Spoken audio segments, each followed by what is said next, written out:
શું તમે જાણો છો ગુજરાતમાં એક એવું શહેર છે જ્યાં માંસાહાર પર પ્રતિબંધ છે? જી હા દર્શક મિત્રો, વિશ્વભરમાં જ્યારે શાકાહારીની વાત કરવામાં આવે ત્યારે ભારત દેશ જેમાં મોખરાનું સ્થાન ધરાવતું હશે અને એમાંય વળી ગુજરાત તો સૌથી આગળ હશે. પણ ગુજરાતમાં પણ એવું એક શહેર છે જ્યાં માંસાહાર પર સંપૂર્ણ પ્રતિબંધ છે.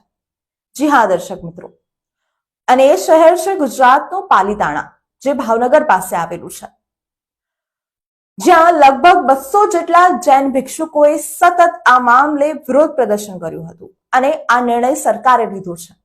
તેમણે શહેરમાં લગભગ 250 જેટલી કસાઈની દુકાનો બંધ કરાવવાની માંગણી કરી હતી અને તેમણે પ્રદર્શન જૈન સમુદાયના ધાર્મિક અને નૈતિક વિશ્વાસનો દેખાવડો કર્યો હતો અને જૈન સમુદાય અહિંસાને પોતાના જીવનનો મુખ્ય સિદ્ધાંત માને છે અને પાલીતાણા તેમના માટે એક મહત્વનું ધાર્મિક કેન્દ્ર છે.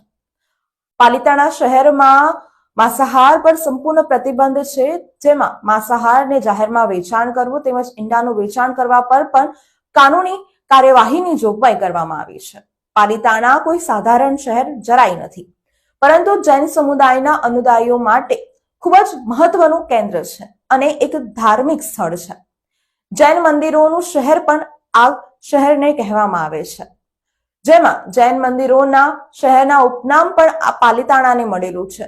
શત્રુંજય પહાડીની આસપાસ વસેલું આ શહેર 800 થી વધુ મંદિરોનું ઘર છે, જેમાં સૌથી પ્રસિદ્ધ આદિનાથ મંદિર છે. આ મંદિર દર વર્ષે હજારો ભક્તો અને પર્યટકોને આકર્ષે છે અને આ શહેર એક આધ્યાત્મિક મહત્વ ધરાવે છે.